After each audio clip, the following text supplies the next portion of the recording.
Salmo de número 116. Quantos querem palavra de Deus para o seu coração, digam amém. Amém. Glória a Deus.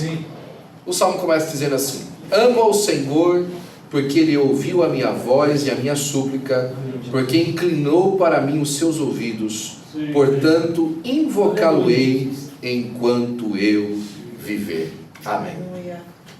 É interessante que o Salmo 116, irmãos, ele é um salmo que é pós-exílio, não é? Você sabe que os salmistas, eles escreveram os salmos através dos tempos, não é? E não foi num dia só que os salmos todos foram escritos. Os salmos foram sendo agregados como cultura de Israel e foram sendo adicionados conforme o tempo foi passando. Uma coisa interessante é que o grande salmista do livro dos Salmos é Davi. Davi escreveu por volta de 70 salmos do livro dos Salmos. Mas o livro dos Salmos só foi organizado depois do exílio. Quando eles voltaram do exílio babilônico, foi que Esdras organizou o livro dos Salmos, e ele está muito parecido com o que é hoje, até hoje, não é? São 150 salmos divididos em 5 livros, que hoje está aí um livro só, que você pode ter na sua Bíblia, e você pode facilmente ler. Os Salmos é interessante porque na maioria dos livros da Bíblia a gente sempre conversa assim, olha, aqui é Deus falando com o homem, não é? E o livro dos Salmos é o homem falando com Deus. São o livro de oração a Deus, é o inário do povo de Israel. E os Salmos traz orações, que as pessoas oraram a Deus em tempos de angústia, em tempo de alegria, em tempo de felicidade, não é? Em tempo de manifestação. Obrigado, meu amigo. Deus abençoe. Pensa um diácono bom, rapaz. No tempo de felicidade, no tempo de perseguição. Os Salmos são manifestações sinceras do povo de Deus. São manifestações, inclusive, influenciadas pelo próprio Deus. O Salmo 116, ele surge nesse momento de retorno. Você imagina, passar 70 anos exilado como nação. Não era um exílio familiar, era um exílio de nação. A nação toda foi expulsa daquele lugar. Milhares de pessoas, milhares de famílias. Quem não morreu na guerra não podia mais ficar onde estava. Tinha que mudar para um outro lugar, que era na Babilônia. E eles ficaram na Babilônia por 70 anos. E Deus havia dado para eles uma promessa, que depois de 70 anos eles voltariam. Daniel, no capítulo 4 do livro de Daniel, capítulo 9 também, ele aparece orando a Deus, não é? Pedindo a Deus. Eu quero abrir um parênteses aqui e pedir para você para orar pela recuperação do brother Mike. Ele fez uma cirurgia essa semana, não é? É por isso que ele não está com a gente hoje. O pessoal já percebeu ali atrás. Nós estamos sentindo uma falta tremenda do brother Mike e da irmã Linda, não é verdade? Mas eles estão com a gente pela internet, viu? Eu queria que você desse uma salva de palmas pela vida deles. Voltando parênteses. Mas você imagina, né? Ficar isolado, não poder vir para o culto, não é? Não poder ver mais o templo foi destruído, foi completamente abandonado. E agora estavam eles lá na expectativa de retornar. Deus havia aberto a porta e o Ciro apareceu, escreveu lá um decreto que o povo deveria voltar, e eles estão voltando. O Salmo 116, ele acontece mais ou menos concomitantemente com Esdras capítulo 3, versículo 7. Que ele começa a falar assim, começou a chegar o material para reconstrução, e o pessoal estava lá no porto recebendo material e tal, e eles escrevem esse salmo. Por que eu estou falando isso? Para que você entenda o contexto do coração desse povo. O que eles estavam sentindo? Finalmente eles haviam voltado para casa depois de um tempo enorme de exílio. Finalmente agora as coisas começavam a aparecer na frente deles e eles tinham aquela perspectiva de que as coisas iam melhorar. Não tinha melhorado ainda, mas já parecia que as coisas iam melhorar. Por quê? Porque a terra que eles voltaram não era uma terra que estava tudo bem. Não era um lugar que estava tudo construído. Não, estava tudo destruído. O templo estava destruído, a cidade estava destruída, as pessoas abandonadas, não é? A infraestrutura que eles tinham antes, você vai ver mais para frente lá em Neemias, o muro da cidade estava queimado, estava destruído, as portas queimadas a fogo. Estava tudo abandonado. Imagina o coração deles, a expectativa de agora olhar para frente e ter que fazer tudo aquilo, mas em vez de eles olharem e falarem assim, meu Deus do céu, nós estamos arrebentados, né? Nós estamos numa situação tão difícil, como é que vai ser? Não, eles começaram a se alegrar. Por quê? Porque eles já começaram a enxergar na frente deles que alguma coisa maravilhosa ia acontecer. O que eu quero trazer para você nessa perspectiva nessa manhã é para que nessa semana de gratidão, você não simplesmente agradeça pelas coisas que já aconteceram, mas você comece a olhar para frente e perceber que você já pode começar a agradecer pelas coisas que Deus ainda vai fazer. Aleluia. Pelas coisas que Deus ainda vai prosperar na sua vida, manifestar na sua vida. A palavra que Deus colocou no meu coração nessa manhã é uma palavra de consolo para a igreja. Olha, pode começar a se alegrar, porque Deus tem coisas extraordinárias para fazer no nosso meio, para a glória do nome de Jesus. O salmista começa com uma expressão: amo ao Senhor. E ele dá uma motivação, sabe? Quando eu penso em mim e penso no amor do Senhor para mim, eu me lembro daquele hino da harpa: ó, porque Jesus me ama, eu não posso te explicar. Quando nós olhamos para a criatura, e o salmista, no Salmo de número 8, ele fala isso: quem é o homem para que Deus se lembre dele? Às vezes a gente olha para nós e vê a gente, né, maravilhoso, né? Eu lembro de um irmão, uma vez orando lá na igreja, ele olhou assim, estava orando assim: Senhor, todas as vezes que eu olho no espelho, eu vejo essa máquina perfeita, né? Eu fico lembrando que as coisas perfeitas que o Senhor faz, né? O homem em si, depois do pecado, não tem muita coisa que sobra para ele. A raça humana num todo, a gente percebe que a gente é especialista em fazer mal. É verdade ou não é? Olha o que a gente promoveu nas guerras, o que a gente promoveu nas fomes. Ah, pastor, mas as grandes invenções para o avanço da humanidade, sim, a maioria delas começou com esforço bélico. Como é que a gente primeiro faz isso para uso militar e depois isso virou com uso benéfico? Não é? O homem é especialista em causar mal. Ele consegue causar bem porque ele é criatura de Deus também, mas ele é especialista em causar mal. E quando a gente olha para a palavra de Deus, a gente percebe, né, que Deus algumas vezes ficou frustrado com o homem. Puxa vida, né? A gente fez o homem, o Eclesiastes fala, o Salomão falando, na verdade Deus fez o homem perfeito, mas o homem buscou para si muitas inversões. O homem mudou o seu uso, ele mudou a sua motivação de vida. Ele foi criado por Deus para viver em comunhão com Deus. Ele preferiu o avanço egocêntrico dele, a dominação, não é? A escravidão do próximo para que ele avançasse, e tantas outras aberrações que ele fez. Então pensar porque Deus ama o homem pode ser difícil, mas o salmista fala assim: eu amo ao Senhor porque Ele ouviu a minha voz e a minha súplica. Eu tenho motivação para amar Deus. Eu tenho motivos para amar Deus. Eu não amo a Deus à toa por causa dos lindos olhos verdes de Deus, por causa simplesmente das mãos de Deus, mas pelo caráter dele de atentar para a necessidade da minha voz.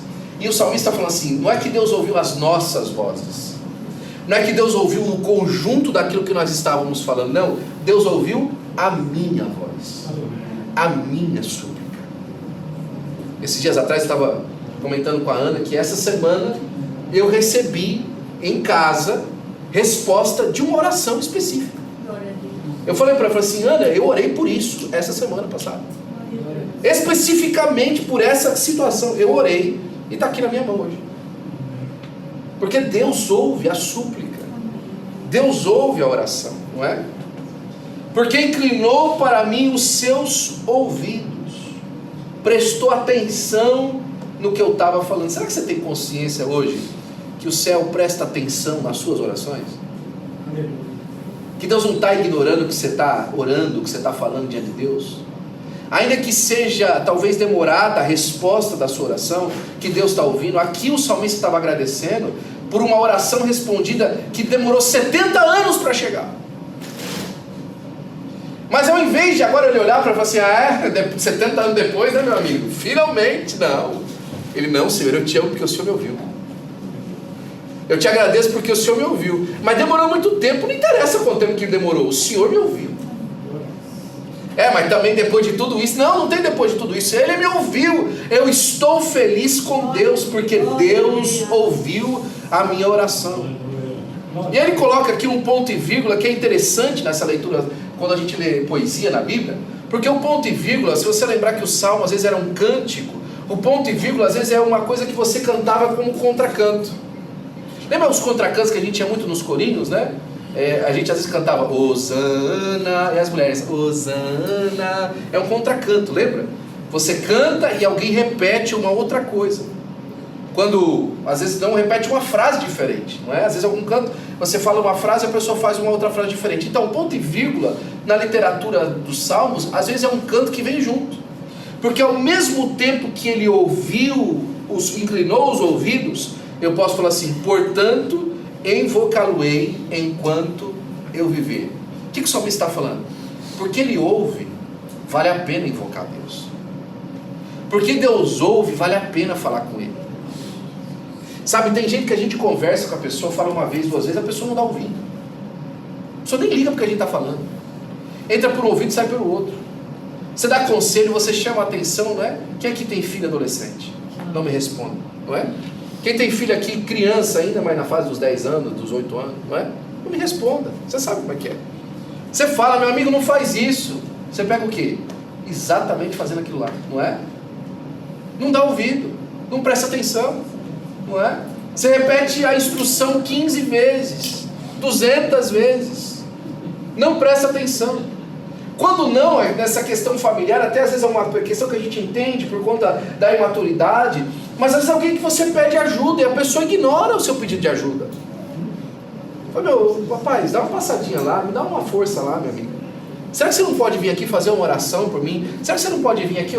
Escuta, eu preciso de uma força. Olha, aquele negócio lá que eu pedi, lembra para você? Será que você não podia passar e tal? Não adianta nada. Entra no ouvido e sai pelo outro, a pessoa fica achando ruim que você está pedindo, não é? Mas invocar a Deus vale a pena. Pedir para Deus funciona. Pedir para Deus resolve. E é por isso que o salmista falou assim, gente, isso aqui é um negócio que eu vou continuar fazendo. Eu vou continuar invocando a Deus enquanto eu viver. Enquanto tiver fôlego dentro do meu pulmão, eu sei para quem eu posso recorrer. Eu vou continuar pedindo a Deus ajuda. Vale a pena falar com Deus. Aleluia, aleluia. Vale a pena orar a Deus. Vale a pena servir ao Senhor. O versículo de número 3, ele faz uma viagem, não é? Ele faz um panorama da sua vida. E esse panorama que ele faz é muito parecido com o Salmo 18, que Davi escreve, dos anos que ele ficou fugindo de Saul, lembra? Ficou muitos anos fugindo de Saul, e ele faz um paralelo aqui muito bonito. Ele fala assim, olha, cordéis da morte me cercaram, angústias do inferno se apoderaram de mim, me encontrei em aperto e tristeza. Sabe uma coisa que é importante, irmãos, a gente lembrar quando a gente agradece a Deus? Não vai lembrar de uma maneira alienada. Ah, nem doeu, não é? Aquela criança fortona, né, quando toma injeção. E aí, meu amigo? Não, pai, nem doeu. Doeu pra caramba. Doeu que ele chorou, não é? Tem gente que é assim, que depois que chega a vitória, ele quer ignorar que ele passou por dificuldade. Ele quer ignorar que ele passou por situação difícil. Ele quer ser muito forte. Ele quer ser maior do que a angústia. O salmista não. Falou, não, escuta. O que me cercou foi cordas da morte. Eu vi a morte de frente. Eu sei o que eu passei. É como se eu tivesse amarrado e quem estivesse puxando, como quem puxa um jumento ou um escravo. Era a própria morte me olhando. Estou te levando. Estou levando você embora. Você não vai ficar vivo. Você não vai sobreviver. Sua família não vai sobreviver. As suas coisas não vão sobreviver. Os seus sonhos não vão sobreviver. Cordéis da morte me cercaram. E a angústia do inferno se apoderaram de mim. Olha, não era angústia por causa de uma situação específica. Não era angústia por causa de um momento em especial. Não. Era angústia feita de morte. Do inferno. Cercado pelo inferno. Apertado pelo inferno. Sabe? Como se o próprio diabo estivesse fazendo hora extra com ele. Sabe? Estivesse trazendo para ele para falar, deixa eu experimentar você, mas experimentar mais uma coisa ruim. Deixa eu experimentar você um negócio mais maligno com você. Não é? Ele falou que aquilo se apoderou dele. Tomou conta dele. Eu tive uma fase da vida, trabalhava lá na Flórida, ainda estava trabalhando na sede, mas uma fase que a coisa ficou meio apertada para mim, não é? Na minha cabeça, na minha cartola. E eu lembro isso de maneira muito clara. Eu saía todo dia de casa, indo para o trabalho, achando que eu ia ser demitido naquele dia. Todo dia, eu na minha cabeça, hoje eu vou me mandar embora. Por quê? Porque eu tinha um mau relacionamento com uma das pessoas que trabalhava comigo lá, e eu falei assim, hoje ele vai fazer alguma coisa, ele vai causar algum problema e vão mandar embora. Eu sei que vai acontecer. E a minha casa do trabalho era 30, 45 minutos, você imagina? 30, 45 minutos todos os dias, de segunda a sexta. A sua cabeça maquinando. Eu tinha discussões com a pessoa na minha cabeça, olha que loucura. Discutindo com a pessoa na minha cabeça. Quando chegava lá no trabalho, tudo que eu tinha discutido na cabeça não acontecia nada. Mas aquela angústia profunda, que quando eu chegava para trabalhar, eu falava assim, gente, o que eu estou fazendo aqui? Certa vez o pastor me contou uma história de um rapaz que precisava de um serrote emprestado, não é? E ele estava sem serrote e ele sabia que o vizinho dele tinha um serrote para emprestar. E aí ele pegou e falou assim, eu vou lá no vizinho pedir pegar esse serrote emprestado e tal. E ele lembrou que uma vez ele pegou um martelo emprestado daquele vizinho, não é? Aí ele começou a ir para o caminho lá para buscar o serrote e falou assim, eu lembro que eu peguei o martelo dele, né? Pois é, mas naquela vez que eu peguei o martelo, eu trinquei um pedacinho do cabo. Puxa, ele me tratou tão mal por causa que eu trinquei aquele pedacinho. Mas também, né? Quem briga por causa de um martelo? Martelo é ferramenta de usar, né? Mas também aquele cara é ciumento com tudo que ele tem, né? Nossa, que cara difícil. Um pedacinho do martelo que eu quebrei foi discutir na cabeça dele. Mas também, que cara nojento, né? Em vez de ajudar as pessoas, fica aí vendo as coisinhas pequenas. Podia ser uma pessoa que podia, sabe, ajudar, abrir a porta. Que pessoa terrível, né? Olha, eu nem sei o que eu estou fazendo aqui. Tá? A hora que o cara abriu a porta, ele, fica com o seu serrote, eu não preciso do seu serrote, coisa nenhuma. Porque o coração foi se amargurando no caminho, que ele esqueceu que ele precisava do serrote. A angústia que ele sentia, como se o próprio inferno tivesse tomado conta dele. E o ponto e vírgula aqui agora, em vez de invocar o Senhor, ele reconhece que ele se encontrou em tristeza e aperto, não é? Em aperto e tristeza. Essa era a companhia dele, essa era a companhia da mente dele, do coração dele. Ele olhava para o futuro, ele olhava para a perspectiva, ele olhava para o presente, e o que sobrava era se sentir apertado, entristecido. Aquele gosto de guarda-chuva na boca, não é? Aquela sensação ruim ao acordar de manhã. Pisa o pé no chão e fala, o que eu estou fazendo nessa terra, mais uma vez? O que eu estou fazendo aqui, Jesus? Por que eu aceitei para vir para cá, não é? E quando não começa, né? Essa mulher minha que ficou na minha cabeça. Ou, o contrário, né? Esse homem meu que me trouxe para cá. Não é? Uma vez a gente estava num trabalho de casais. E eu estava falando assim, aqui nos Estados Unidos a gente vê bastante essa situação, né? Do casal se culpar um pelo outro, porque trouxe um para cá, né? E a gente tá dando aula, tá no meio da reunião. A mulher levantou, pastor, é isso aí mesmo, eu já falo para ele todo dia. Que ele me trouxe pra cá, eu não queria vir. Calma, meu irmão, a gente trata isso depois. Já pegou na veia aí, pastor. Alguém contou isso aí pro senhor? Aperto e tristeza. Sabe, como se quisesse destampar a cabeça e falar o que está acontecendo. Mas o salmista continua, ele fala assim, ele coloca aqui uma palavra que é muito importante no português. Então, nesse momento, quando eu estava me sentindo assim, nessa situação, nessa etapa, então, invoquei o nome do Senhor, dizendo. Sabe, nessa hora ele não tomou uma decisão de falar assim, quer saber? Então, fui pro bar e me enfiei na cachaça. Então, fui no countertop e enfiei os remédios para dentro. Então, liguei para aquela pessoa e descasquei ela. Então decidi que eu ia matar essa pessoa. Então decidi que, eu ia jogar tudo pro alto, eu ia pedir o divórcio, eu ia acabar com essa situação. Não. Então eu invoquei ao Senhor. Eu fui para quem podia dar solução para o meu problema. Aleluia. Eu fui buscar quem podia responder a minha oração. Eu fui buscar aquele que tinha poder para realmente transformar a situação da minha vida. Quando eu leio isso, eu lembro de uma situação muito clara na minha vida, na minha família, não é? Mas a gente conta essas coisas, vocês ficam achando que eu estou achando ruim. Não, eu estou lembrando que passou só. Devia ser 2001, 2002, acho que era 2002. E nós estávamos morando em Tupã. E eu lembro que a nossa casa, ela era no fundo de um terreno, você tinha mais ou menos um espaço de um corredor para um carro estacionar lá embaixo, mas a minha casa era lá no fundo. E era um corredor bem comprido até chegar lá.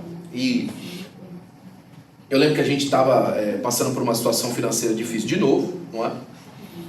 E eu ouvi meu pai e minha mãe discutindo por conta de dinheiro. O único dinheiro da casa era o dinheiro da minha irmã. Minha irmã estava bancando a casa naquela época, porque ela era o que estava trabalhando. E aquela discussão, vamos para São Paulo, não vamos para São Paulo, vamos ficar aqui, o que nós vamos fazer? E aquela pressão familiar, pressão da família, do pai da minha mãe, etc. E tudo isso. E eu fiquei olhando aquela briga, já não era a primeira vez que eu via, não era a segunda, não era a terceira. Aquilo era comum dentro de casa. E deu um estalo na minha cabeça. Falei, não vou ficar vendo isso aqui não. E eu lembro que eu saí entristecido, porque aquilo lá era a vida que eu conhecia. Eu não conhecia outra vida. Aquela briga entre meu pai e minha mãe, e aquela situação difícil, era o modelo de vida que eu tinha aprendido. E eu comecei a subir aquele corredor em direção ao portão, e eu lembro que aquele dia a lua estava gigante, parecia que ela engolia a terra. E eu olhei para o céu e falei assim, Deus, me tira daqui. Eu não sei como é que o Senhor vai fazer, eu não sei que jeito que o Senhor vai fazer, mas me tira aqui, eu quero ser a salvação desse lugar, eu não tenho condição, eu não sei o que eu vou fazer na minha vida, isso aqui é tudo que eu sei. Em 2 anos eu estava nos Estados Unidos, me pergunte como. Em 2 anos, depois daquela oração, eu estava morando nos Estados Unidos, na Flórida. Por quê? Porque eu invoquei o Senhor dizendo, Senhor, livra a minha alma, livra a minha alma. Me tira daqui. Sabe? Não é egoísmo seu querer andar com Deus. Não é egoísmo seu querer andar mais perto do Senhor. Egoísmo seu é ter só o Senhor para você. Mas querer se aproximar de Deus não é egoísmo. Por quê? O salmista ele vai lembrar que piedoso é o Senhor e justo. O nosso Deus tem misericórdia. Ele guarda as pessoas simples. Eu estava batido, ele se coloca como exemplo disso, mas ele me livrou, não é? E aí ele faz um convite, que eu quero começar a terminar a nossa mensagem hoje a partir disso. Você sabe que eu termino 3 vezes, né? Então comecei a terminar, eu começo a terminar, eu termino e eu terminei, então estou começando a terminar. Ele faz um convite no versículo 7, ele fala assim, volta minha alma ao teu repouso, porque o Senhor te fez bem. Amém. Ele faz um convite assim, ô alma, eu não sei se você já conversou com você mesmo, não é? Talvez seja só eu de doido, mas o salmista várias vezes falava com a alma dele, não é? Ele fala assim, minha alma, volta ao teu repouso, começa a descansar aí. Ele fala o seguinte, olha, sabe todas essas coisas que você trata como emoção e sentimento, que a gente estava aprendendo hoje na escola dominical com o presbítero Raul? Sabe aquilo? Porque a emoção surge, mas o sentimento vem depois do gatilho da emoção. Você não pode segurar as emoções de surgirem, mas você pode decidir o que você vai fazer com elas. Se você vai se transformar num sentimento, né? Por exemplo, a decepção, que é uma emoção, pode se tornar uma tristeza. Se você continua sentindo a emoção de estar decepcionado. E é assim que a gente trabalha, não é? O nosso coração, a nossa vida trabalha dessa forma. O convite do salmista é o seguinte, olha, alma, em vez de você ficar procurando agora aquelas situações que passaram de errado, em vez de você ficar fazendo agora o tracejo do que você viveu no passado, algum tempo atrás eu falei com um casal que a mulher tinha uma bronca com o marido por causa de um dia que ele fez uma coisa que ela não gostou há 5 anos atrás, e ela não consegue sair de lá, ela está decepcionada com ele. Até hoje, toda vez que ela lembra daquela decepção, ela se entristece com ele. Eu falei, mas gente, mas já passou. Eu sei, pastor, mas quando eu lembro que ele é assim, e começa. O convite do salmista agora foi o seguinte, alma, faz o seguinte, volta ao teu repouso. Lembra toda aquela expectativa sua que você tinha de finalmente chegar a um lugar onde você pudesse descansar? Pois é, então, faz o seguinte, pega a sua alma e coloca ela no lugar do repouso. Pega a sua alma e traz ela para o lugar do repouso, porque você tem uma motivação. O Senhor te fez bem. Aleluia. O Senhor te fez bem, você está bem abençoado por Deus, você está bem cuidado pelo Senhor. Deus te visitou com bem, com benefício, com alegria, com amor, com graça. Deus te visitou com bem. Ainda que você não consiga enxergar de maneira clara e palpável, saiba disso, Deus te visitou com bem. Você está beneficiado por Deus. Você pode desfrutar do benefício de Deus hoje, de manhã, agora. Se você fizer esse convite para a sua alma, volta para o lugar de repouso. Não precisa ficar agitada mais não. Olha, se acalma. Te acalma aí, ó. Acalma a sua alma, acalma o seu coração. Pede para a sua alma se acalmar. Fala, meu amigo, se acalma. Tá tudo bem. Mas não está no lugar que eu quero ainda, mas está tudo bem. Está tudo bem. Não é? Não está do jeito que eu quero, mas vai ficar, calma. Aquilo que Deus quer para você é melhor do que o que você quer para você. Aquilo que Deus deseja para você é melhor do que os seus sonhos mais doidos que você quis, de coisa boa para você. Deus quer melhor. Deus sabe o que Ele quer para você, Ele quer coisa boa. Volta ao teu repouso. Não é? Porque tu, Senhor, livraste a minha alma da morte, os meus olhos das lágrimas e os meus pés da queda. O Senhor livrou a minha alma da morte, os meus olhos das lágrimas e os meus pés da queda. Você lembra que eu estava falando isso na quarta-feira? E, aliás, quero convidar você para o nosso culto de ensino quarta-feira. Plim, plim, a nossa propaganda agora, não é? Mas você lembra que a gente estava falando na quarta-feira? Do Romanos 12:2. Para que você conheça a boa, agradável e perfeita vontade de Deus. Lembra que eu expliquei isso? Lembra que eu expliquei isso para você olhando para o tabernáculo? Lembra? Qual que é o lugar da boa vontade de Deus? É o átrio. É lá onde era feito sacrifício, lembra? Onde você tinha a pia para se enxergar. Lá é o lugar da boa vontade de Deus. A boa vontade de Deus é que Ele possa ser o perdoador dos seus pecados. Essa é a boa vontade de Deus. É que Ele possa ser o salvador da sua vida. Mas aí tem a agradável vontade de Deus. Onde é a agradável vontade de Deus? É o lugar santo. Lá você tem a mesa dos pães, que significa a palavra de Deus. Lá você tem o candelabro de ouro com aceso para dar iluminação, que significa a iluminação da palavra. E lá você tem o incensário, que é onde sai o incenso, que significa as orações e a adoração. Que entrava no lugar onde? No lugar santíssimo. Lá é o lugar da perfeita vontade de Deus. Lá é onde a vida de verdade está, que é a presença de Deus.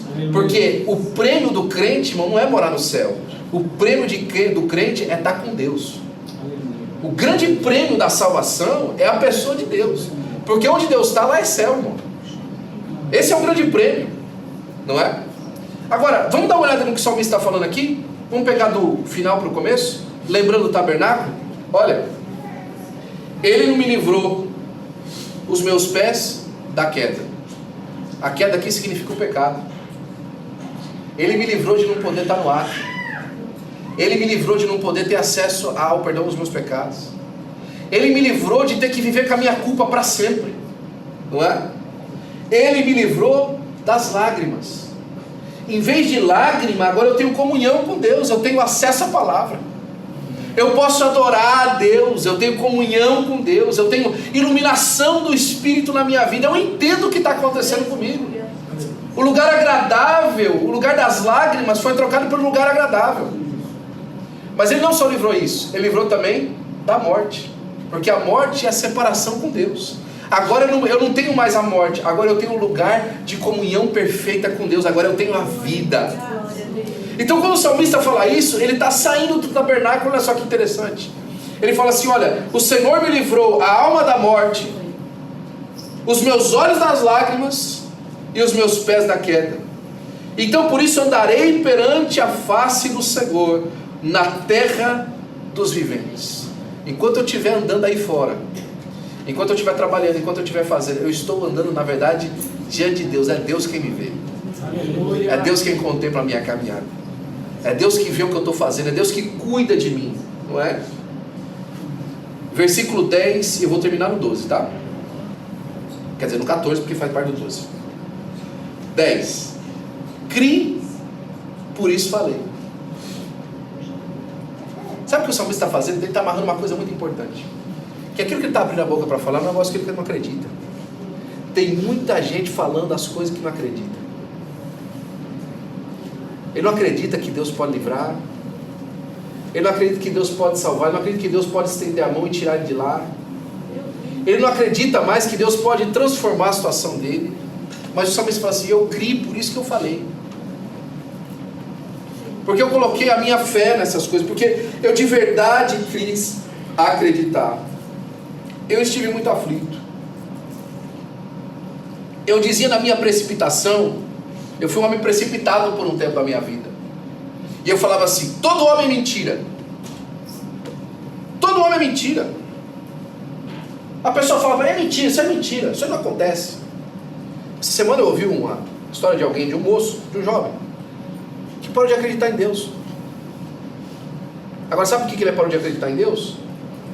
Porque ele cansou de ouvir promessas sobre a vida dele, palavras sobre a vida dele que não se cumpria. Eu falei: isso aí não acontece nada não. Isso é tudo mentira. Isso aí é pastor que quer ganhar dinheiro do povo. Isso aí é irmão que quer fazer showzinho na frente dos outros, postar que é espiritual. Todo homem é mentira. Isso é tudo, olha, tudo historinha de pra boi dormir, tá? Nada disso acontece. Isso tudo aí é um teatro aí para enganar as pessoas, para segurar as pessoas numa prisão emocional. Tudo é mentira. Mas o salmista confessa: eu disse isso na minha precipitação. Porque eu quero lembrar mais uma vez que ele lembra que o Senhor livrou a sua alma da morte, os seus olhos das lágrimas e os seus pés da queda. E aí ele vem nessa pergunta do versículo 12, não é? Que darei eu ao Senhor por todos os benefícios que me tem feito? Tá bom. Tudo isso aí aconteceu, é verdade, Deus fez por mim, Deus transformou até o jeito que eu via as pessoas. Mudou minha maneira de ver o mundo. O que eu posso fazer para Deus? Eu não sei você, mas quando eu sou beneficiado por alguém, eu gosto de dar um presente. Eu sou assim, não é?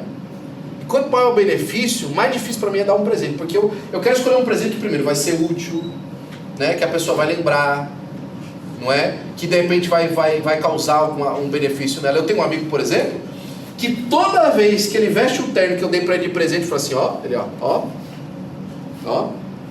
ah, é o terno, você me deu esse terno aqui, não é? A gente gosta de presentear. Aquela pessoa me fez muito bem, deu um terno para, depois eu dei uma oportunidade, dei outro terno para ela, porque eu reconheço o benefício que veio. Eu sei onde é que eu estava quando aquela pessoa me ajudou. Eu sei o que era para ser de mim quando aquela mão se estendeu. Eu sei. O salmista está perguntando: se Deus é uma pessoa, o que é que eu posso fazer para Deus? Como é que eu vou agradecer a Deus? Como é que eu vou dar alguma coisa útil para Deus que Ele precisa? Não é? Ô senhor, eu vi que o senhor estava aí com o sapato ali, eu trouxe aqui. Como é que você faz? Como é que você agradece? O pastor gosta de lembrar disso, e também é uma experiência, acho que de todos nós. Ele fala que quando ele chegava no Brasil, a mãe dele gostava de fazer aquele doce de leite de panela de pressão, né? Pega a lata de leite condensado, coloca dentro da panela de pressão e cozinha, tá, até ela virar doce de leite, não é? E quando ele chegava na casa da mãe dele, a mãe dele estava viva ainda, a esposa do pastor Zé Wellington, ele disse que ela já estava lá com a lata pronta, já estava fria já a lata, tal, só para ele abrir e comer, não é? E aí ele fazia aquela festa na frente dos irmãos dele, tá vendo? Ó, a mãe só fez para mim, né? Já adulto, fazia isso com os irmãos, tá? Para ficar, né, cutucando os irmãos e tal. E ele falou assim: como é que você agradece a sua mãe por isso? Como é que você agradece a sua mãe por uma coisa que ela fez por você? Ô mãe, tá aqui, ó, vintão, ó, para a senhora. Não é? Se a sua mãe for igual a minha, ela vai se esmurrar. Dinheiro? Não vai dar dinheiro, rapaz, tá doido? Eu quero dar dinheiro para você? Seu, não é? Como é que você faz para agradecer a Deus? Seu pai, não é? O melhor jeito que você tem para agradecer alguém que fez um benefício para você, e que você não pode fazer nada pela pessoa financeira, é desfrutar daquilo que ela te deu. O prazer da mãe do pastor, por exemplo, ele falava para nós, o prazer dela era ver ele comer naquela lata, com aquela colherzona grande, cheia. Era o prazer dela. Ver ela devorar, ver ele devorar aquela comida que ela fez. Ele fala assim: mãe, que delícia, mãe. Nossa, como isso aqui tá bom, mãe. Nossa, que coisa maravilhosa que a senhora fez. O prazer da mãe, a gratidão da mãe era o desfrutar do filho. Agora, Deus colocou isso no nosso coração para que a gente entendesse que o prazer do nosso Pai Celestial, com as bênçãos que Ele nos dá, é que nós desfrutemos com Ele aquilo que Ele faz por nós. Aleluia. Deus quer que você desfrute da vida que Ele te deu.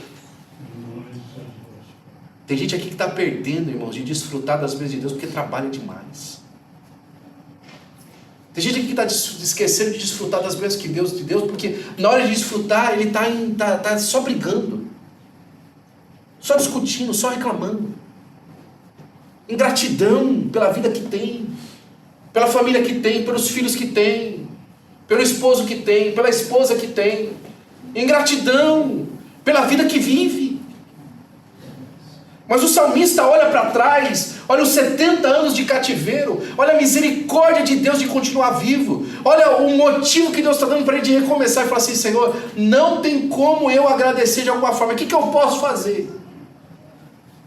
Versículo de número 13 e 14: Tomarei o cálice da salvação e invocarei o nome do Senhor. Aleluia. Eu vou levantar a vitória, eu vou falar assim: ó, isso aqui foi Deus que fez. Eu vou levantar a vitória e falar assim: isso aqui veio da mão de Deus para a minha vida. Eu reconheço a boa mão do Senhor por mim, a restauração do Senhor na minha família, a graça de Deus sobre as minhas coisas. Eu reconheço que se não fora o Senhor, ora, diga a Israel, os nossos inimigos teriam nos engolido vivos. Pagarei os meus votos ao Senhor. Deus, se o Senhor me ajudar com isso aqui, olha, eu vou fazer aquilo, outro. Olha, se o Senhor vier aqui, olha, eu já avisei. Quando isso aqui acontecer, eu vou dar um testemunho lá na congregação. Olha, eu já disse, hein, olha, eu estou aqui trabalhando, mas quando isso acontecer, eu vou pagar os meus votos. Eu vou proclamar o nome do Senhor. Se o Senhor fizer isso, olha, eu vou contar para todo mundo que Deus fez. Não vai ter uma pessoa na terra que não vai ouvir que Deus fez isso aqui por mim. Eu vou pagar os meus votos. Na presença de todo o seu povo. Pagarei os meus votos ao Senhor, para que eu possa fazê-lo na presença de todo o meu povo, nos átrios da casa do Senhor, no meio de ti, ó Jerusalém. Eu vou louvar o Senhor. Aleluia. Eu vou buscar um lugar de gratidão a Deus nessa manhã. Eu vou reconhecer a caminhada. Eu vou reconhecer os obstáculos. Mas eu vou reconhecer o recomeço que Deus deu oportunidade para mim e para minha família. Para mim e para os meus filhos. O recomeço que Deus abriu para nós, para que nós pudéssemos estar aqui no dia de hoje. Eu estava lembrando no caminho para cá hoje cedo, eu falei para a Ana, eu falei assim: Ana, eu vou contar esse testemunho hoje. Clarinho? Existe uma história que se conta de que numa cidade pequena, no interior de Minas, como é que é a cidade lá? Hã? A cidade sua. Em Belo Horizonte foi então. Uma cidade pequena lá da região de Belo Horizonte, tinha um senhor muito rico.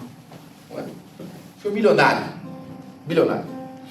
E ele tinha um rapaz, filho dele, que era um moço muito bem educado, um jovem já.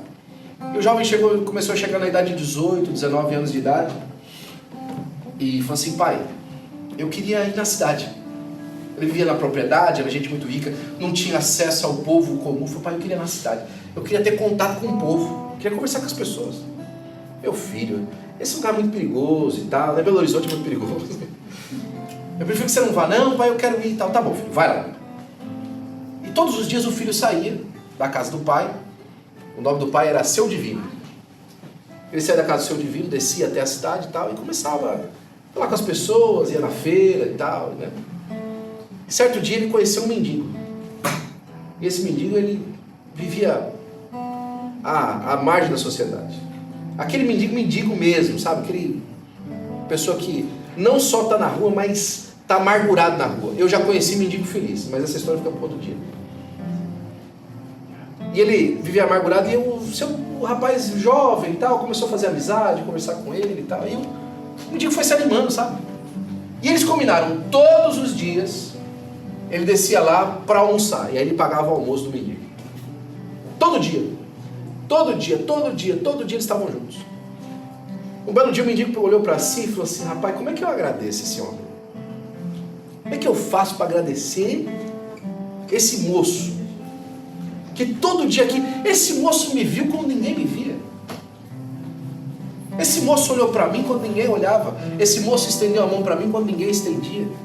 Esse moço viu a minha vergonha e em vez de me tratar pela minha vergonha, começou a me tratar bem. Eu estou até gordinho aqui, porque eu já sei o que eu vou fazer. Eu preciso fazer alguma coisa. Eu lembro que eu era artista plástico. E eu pintava quadros. Então eu vou fazer o seguinte: eu vou pintar um quadro do moço. E começou a pintar o quadro. Começou a fazer o quadro e aquele sketch bonito, aquele portrait bonito e tal. E ele terminou o quadro e falou assim: uau, amanhã eu vou levar para ele de presente. Na hora do almoço, chegou lá no restaurante que eles tinham combinado de almoçar. E ficou esperando. E dá meio-dia, dá 1 da tarde, dá 2 da tarde, e o filho do seu divino não chega.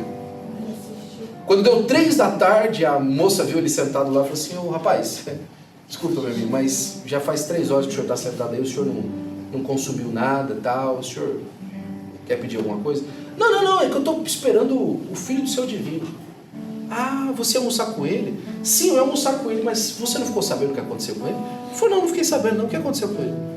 Vindo para cá, vindo para a cidade hoje, ele teve um acidente muito sério. Um caminhão bateu no carro dele e ele morreu. O filho do seu divino morreu, o filho do seu divino morreu. Ele ficou com o coração amargurado, meu Deus do céu, esse moço morreu por causa de mim.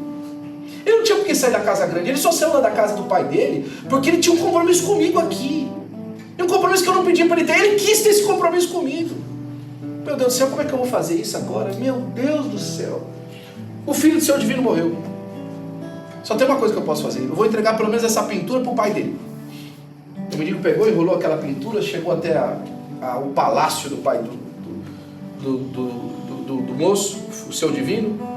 Bateu na porta, uma empregada abriu a porta e falou assim: olha, desculpa, eu sei que o filho do seu divino morreu hoje, mas eu queria entregar esse presente para ele. O filho dele foi muito importante para mim. E me ajudou muito e tal. Eu fiz esse presente para ele, mas ele morreu hoje. Eu estou com o coração profundamente pesado, porque eu queria dar esse presente para o seu divino. Aí o empregado pegou e falou: pois é, está todo mundo muito triste aqui, eu entrego para ele. Tá bom. O mendigo foi embora, nunca mais ouviu falar nada. Alguns anos passaram e o seu divino morreu. Como ele só tinha um filho, todos os bens dele foram ser leiloados. E aí chegou a notícia na cidade que ia ser um grande leilão em BH, não é? Dos pertences do seu divino, obras de arte, uma coisa, casas, carros, extraordinário. E alguém passando na rua falou assim: rapaz, você foi amigo dele, não foi? Amigo do filho do seu divino? Fui sim. Por que você não vai lá no leilão hoje? Vai ter um regabofe lá, vai ser bom. Pelo menos você come alguma coisa hoje. Ah não, eu não tenho roupa para ir. Não, meu amigo, vai lá, rapaz. Pelo menos você participa, você vai poder talvez ver umas fotos do filho dele. Faz tanto tempo que a gente não via ele. Depois disso aí, seu divino nunca mais saiu da casa. Tá bom, vou ver se eu vou. Ele pegou, se decidiu, colocou um paletó que ele tinha lá, velho, todo rasgado. E na noite lá do grande leilão, ele subiu para lá. Quando chegou lá na hora do leilão, o leiloeiro começou, falou: olha, nós vamos começar agora a leiloar tudo que o seu divino tinha. Mas primeiro, o primeiro item do leilão é esse retrato pintado do filho do seu divino. A hora que o menino olhou, era o retrato que ele tinha feito. Aí alguém pergunta lá no meio do pessoal: mas quem que é o artista? Desconhecido. Tá, mas onde é que foi feito? Anônimo também, a gente não sabe onde foi feito. Aí todo mundo se olhando, o retrato dá para ver que tinha sido feito num papel ruim, manchado, e todo mundo olhando para o outro. Olha, o leiloeiro falou assim: olha, a gente não pode começar o leilão se alguém não fizer um arremate para essa obra. E um olhando para o outro e tal. Olha, não tem leilão se não fizer um arremate. Um olhando para o outro e tal. De repente o mendigo levanta: 25 centavos. O leiloeiro olha: 25 centavos? Alguém 5 centavos? Eu. Alguém dá mais? 50 centavos, 75 centavos? Alguém 50 centavos, 75 centavos? Alguém mais? Ninguém dá mais? Vendido por 25 centavos. Pode vir buscar o seu retrato. Ele começou a andar para frente. Já alguém sobe lá no púlpito, fala um negócio no ouvido do leiloeiro, o leiloeiro pega o martelo de novo, bate o martelo e fala: leilão encerrado. Poxa, ué, como assim leilão encerrado? Como é? Não, porque tinha uma regra. Tinha uma regra escrita na lei do pai, que quem levasse o filho, leva tudo. Eu vim aqui dizer para você que quem leva o filho na gratidão a Deus, leva tudo. Se você nessa manhã recebeu o filho no seu coração, você leva tudo. A gratidão que nós temos por Deus nessa manhã, mais do que qualquer benefício que Deus tenha nos feito, é porque Ele enviou o seu filho para nos salvar, para mudar a nossa história, para libertar o nosso coração. Quem leva o filho, leva tudo. O cálice da salvação que Deus nos dá é reconhecer que todas as bênçãos vêm da mão de Deus, para a glória do nome de Jesus. Fique de pé, por gentileza. Aleluia, Jesus.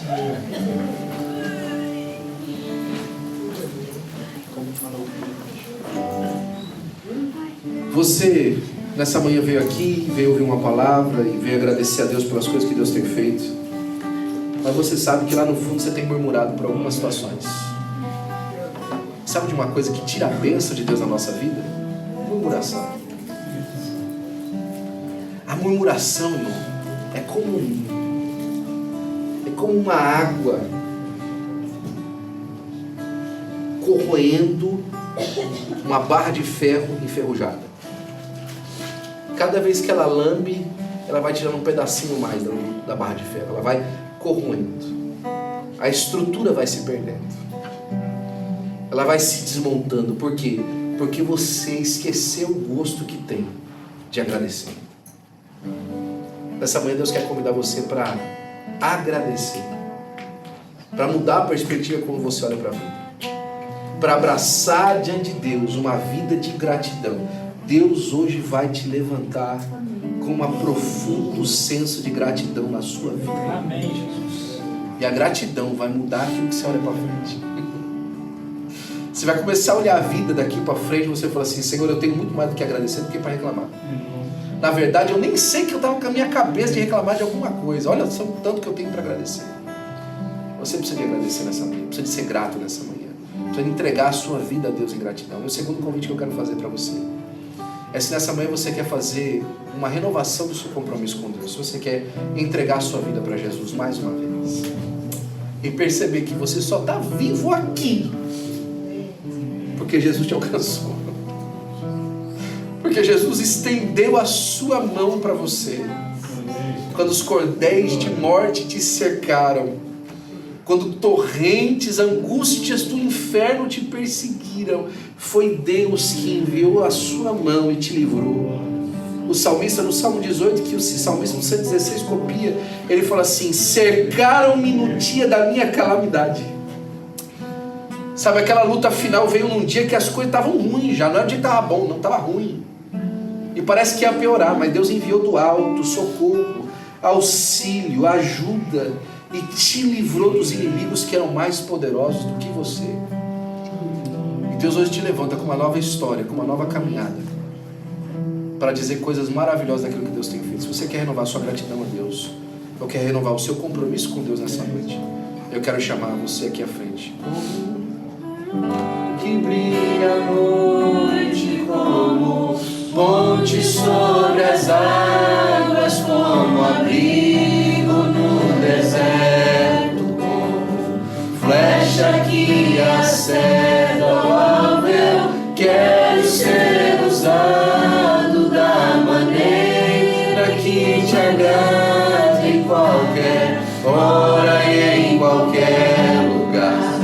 Eis aqui a minha vida, usa-me, Senhor, usa-me, sonda-me, Senhor, e me conheces,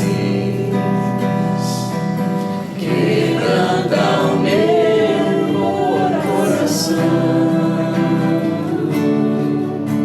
transforma-me conforme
salmista pagou clarinho para Deus era aquele salmo.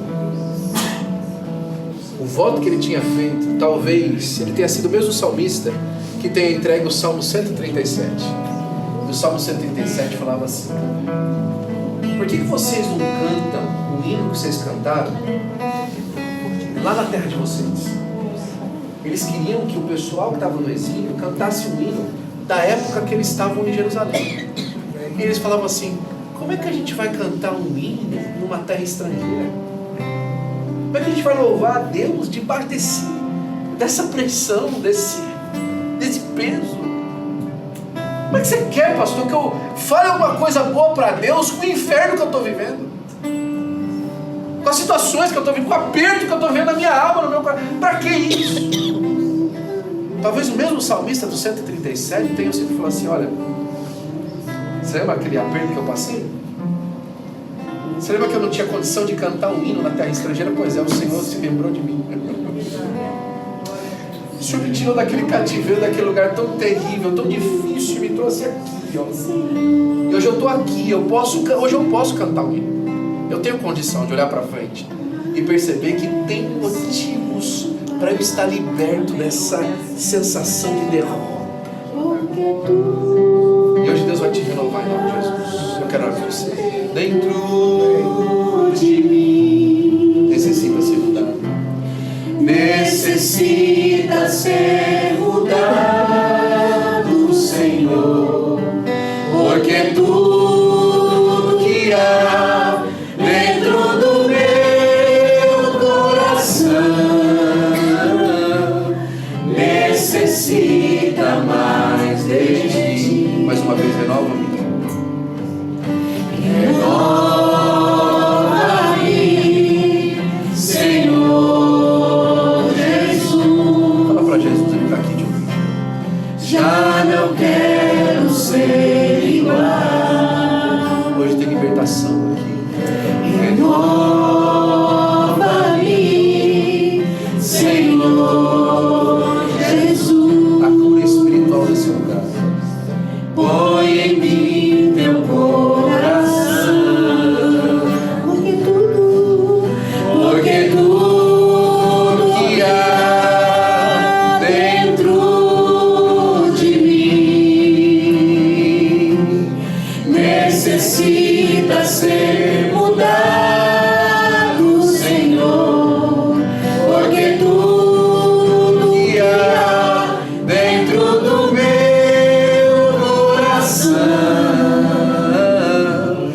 necessita mais de ti. Senhor, em nome de Jesus, teu Filho, Senhor, que eu quero te agradecer, Deus, pela bondade do teu coração, Senhor, Pai, pela tua palavra, Senhor, Pai, revelada aos nossos corações, Jesus.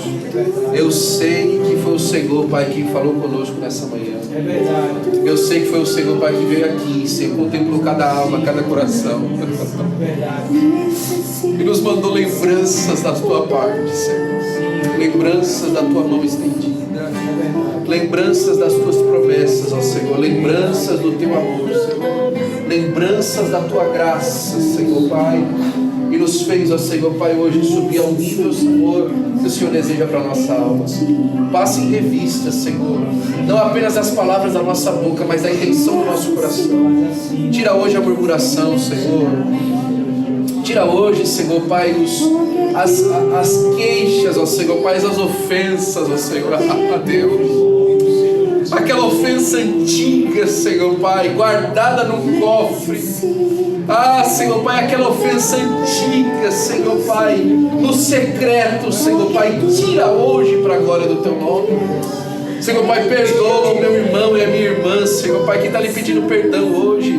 Senhor, Pai, pela ofensa guardada, Senhor, Pai, vai lá no cofre, Senhor, destranca, Senhor, Pai, joga a ofensa fora, Senhor, Pai, quebra esse cofre maligno, Senhor, Pai, de malignidade, e traz bálsamo às vidas, ó Senhor, bálsamo aos corações, ó Senhor, Pai, expectativa, esperança, promessa, Senhor, libertação, Senhor, Pai, quebra hoje trabalhos, ó Senhor, Pai, que foram feitos contra a vida dos meus irmãos, ó Senhor, Senhor Pai, promessas malignas, ó Senhor Pai, de perseguição, que seja quebrado hoje para a glória do nome do Teu Filho, Senhor Pai, o Senhor Jesus Cristo, Senhor. E continua, Senhor Pai, encontrando a Tua igreja, Senhor, em alegria, em liberdade, Senhor Pai, abraçada contigo, abraçada nas promessas, ó Senhor, para que o Teu nome seja glorificado em tudo, Senhor. É o que nós pedimos, agradecidos em nome de Jesus. Amém, amém. Porque tudo